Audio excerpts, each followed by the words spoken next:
Bien amigos, estamos con el geólogo Rafael Belaúnde Aubry, hijo del presidente Fernando Belaúnde, en realidad el primer candidato a la presidencia que nos visita ahora 8. Bueno, es que recién se están terminando de inscribir seguramente. Bueno, ayer venció el plazo, ¿no? A las 12 de la noche. 12 de la noche, son 13 los candidatos. Aparentemente son 13, sí. Bueno, se inscribió tu lista que está integrada. Mi fórmula presidencial, que está integrada por mí, por Luis Estéfano, que es este biólogo molecular que tiene un PhD de la Universidad de Luisiana y que es profesor de la Cayetano Heredia, y por Sixto Vilcas, que es un sindicalista minero, un obrero de Huancavelica, que como tú sabes es el departamento más pobre de nuestro país. El simbolismo detrás de eso es muy simple.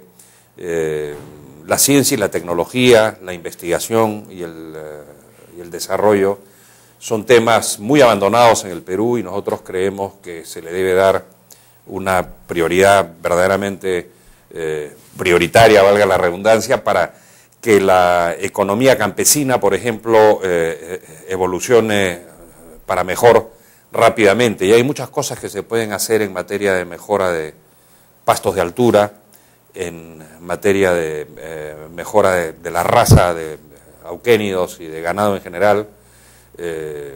Creo que conversábamos la otra vez respecto a que una vaca, digamos, en Cutervo o en Pulán, que es un distrito de Santa Cruz de Suchugamba, produce pues algo así como 6 litros al día en promedio, mientras que una vaca holandesa produce 40.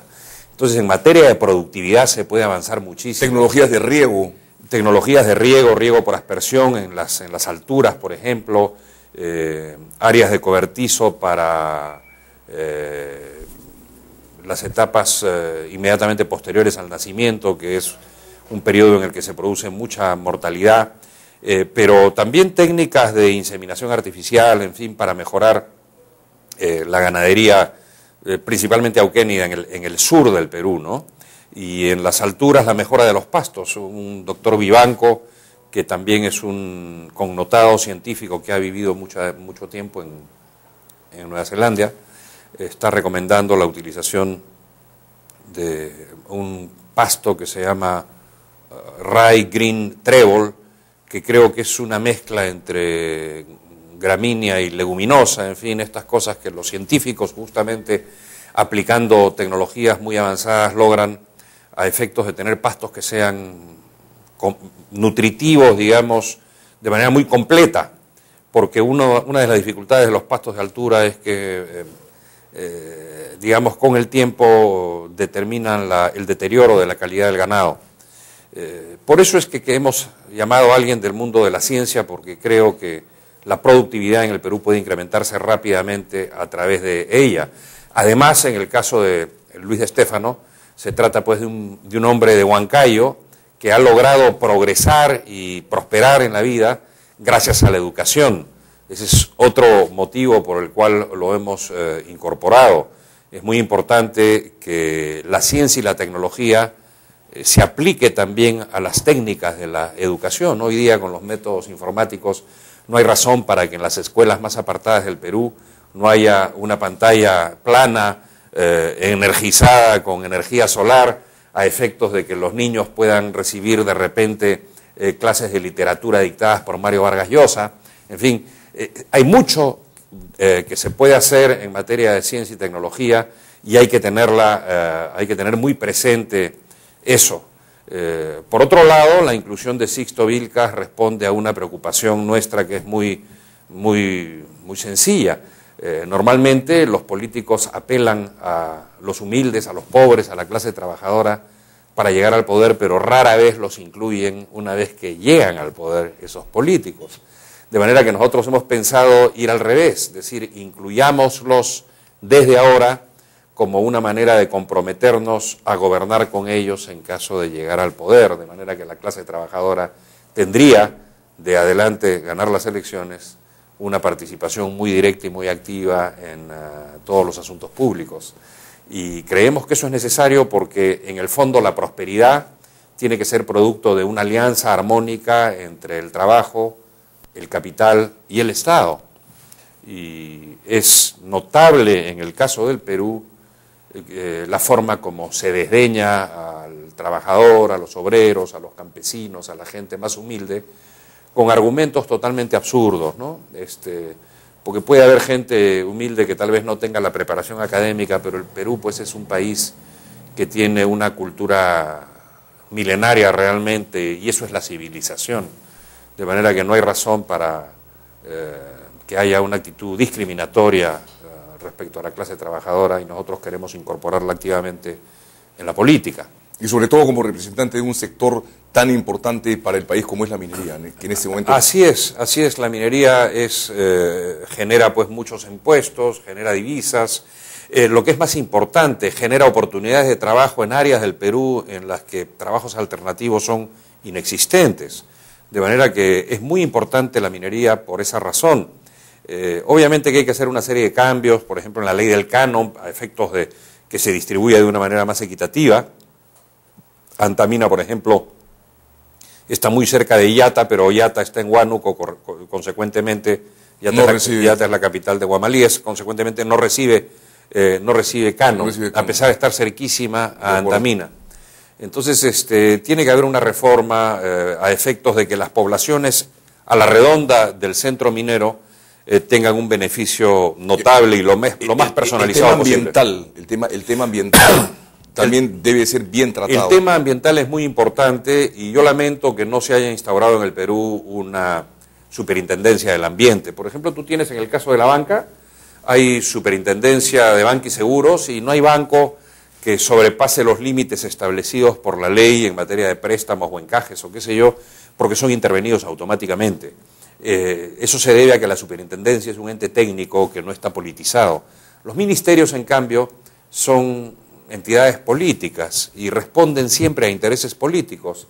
Esa es la razón por la cual, por ejemplo, ha sido tan difícil y ha tomado tanto tiempo convencer al ministro Brac para tomar acciones respecto al incumplimiento de Doderran en Loroya. Bueno, él siempre eludió la responsabilidad por supuesto, que como ministro por supuesto, porque el principal interés de un ministro es mantenerse en el cargo.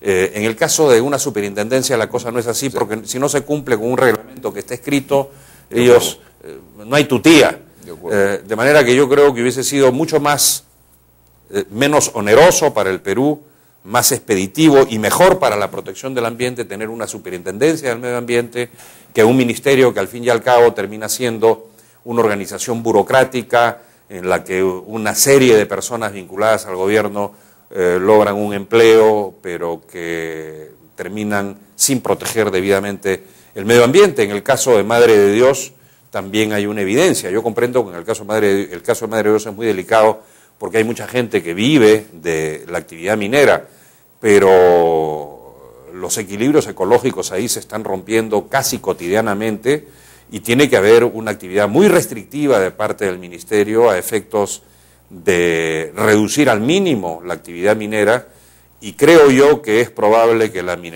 actividad de dragados debiera probablemente prohibirse, ¿no? Yo lo consultaría con técnicos en la materia, pero creo que es muy delicado lo que está sucediendo en Madre de Dios. Rafael, cuando hemos observado las últimas noticias, hemos leído las últimas noticias, los comentarios que has hecho, sin ninguna duda te vienen caracterizando un poco como un candidato contestatario, un candidato en muchos aspectos, digamos, promotor del cambio radical, ¿no es cierto?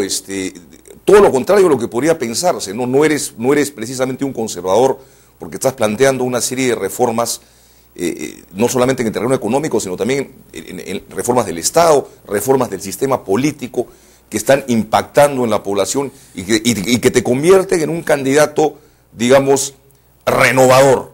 Yo te quería pedir acá hacer un esfuerzo y, digamos, hacer un paralelo con lo que significó el lanzamiento de Fernando Belaúnde Terry, tu señor padre, el año 1956, que también se caracterizó por proponer un cambio radical en el país. Bueno, mi padre en el fondo fue un outsider a pesar de ser hijo, como fue, de un primer ministro, de Bustamante y Rivero. Mi abuelo Rafael fue el primer ministro, y mi padre mismo había sido diputado por Lima.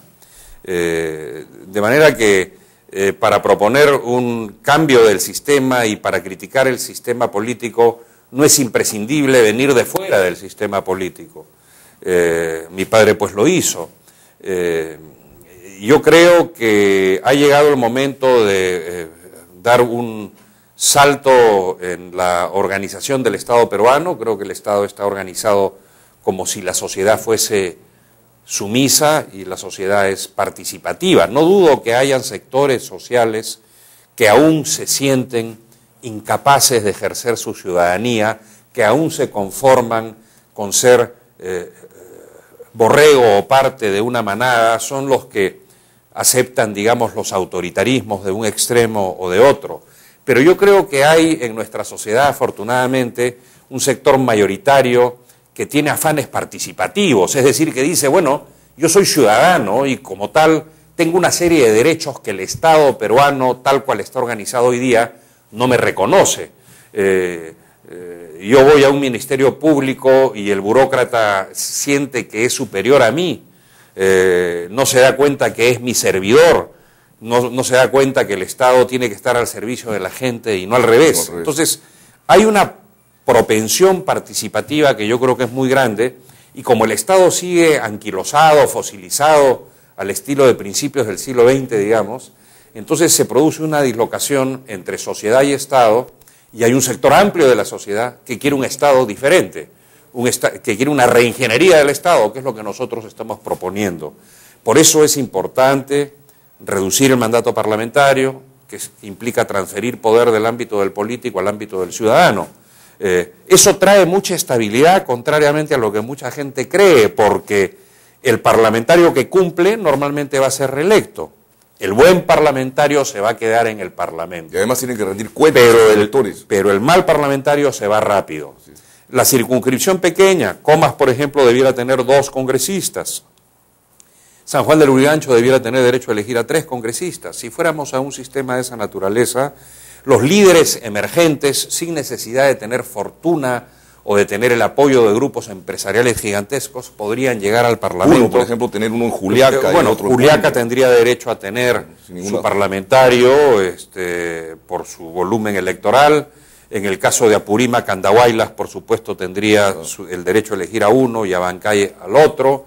Y así sucesivamente. En el caso de Piura, bueno, Morropón tiene población suficiente, Sullana tiene población suficiente. Chimbote, Chimbote es la capital de la provincia de Santa, por supuesto que tiene derecho, y seguramente Nuevo Chimbote tendría derecho a elegir a un representante. Nuevo Chimbote es un distrito.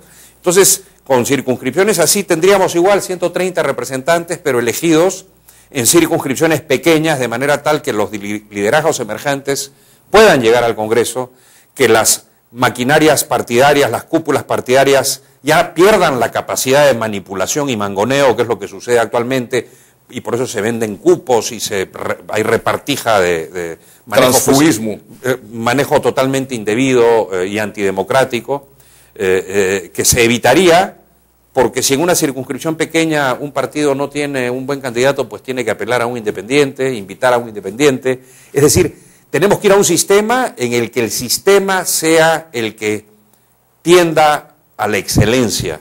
El sistema que tenemos actualmente tiende a la mediocridad, impulsa hacia la mediocridad. Y darle tanto poder a las cúpulas partidarias resulta muy, muy peligroso, porque entonces la política se convierte en un negocio, y por eso vemos que hay mucho mercachifle de la política en nuestro país, dedicado a gestionar negocios desde el Parlamento, dedicado a organizar lobbies para grupos empresariales, etcétera. De manera que yo creo que tenemos que ir a un cambio de esa naturaleza. En el caso del Consejo Provincial, conformar los consejos provinciales con los alcaldes distritales, por ejemplo, para que la democracia se construya de abajo para arriba, no de arriba para abajo como sucede ahora. El gobierno del pueblo, por el pueblo y para el pueblo es una aspiración de Abraham Lincoln, no es una aspiración de Lenin o de Mao, es decir, es la aspiración de un verdadero demócrata, que dicho sea de paso abolió la esclavitud en los Estados Unidos. Entonces, y cuyo origen fue del pueblo. Por supuesto. ¿No? Entonces, para avanzar en el camino de la democratización hay que hacer una reingeniería del Estado, y por eso nosotros nos diferenciamos de las fórmulas conservadoras de las otras candidaturas. que en el fondo, digamos, cuando te da una infección, te da una fiebre y tú puedes bajar la fiebre con antalgina, pero no curas la infección. Las otras fórmulas lo que están planteando son parchecitos para consecuencias indeseadas de un sistema que no da para más. Nosotros lo que planteamos es ir a la raíz del problema y corregir los defectos básicos del sistema desde raíz. Entonces acompasaremos la apertura económica que hemos experimentado durante los últimos años con una apertura política y así habrá armonía entre sociedad y Estado y saldremos adelante. Muchas gracias, Rafael Belaúnde, por su Gracias participación con Hora 8 y éxitos y mucha suerte en esta campaña electoral que se avecina. Amigos, no se vayan, regresamos con Rómulo Fernández, presidente de CONAMPYME.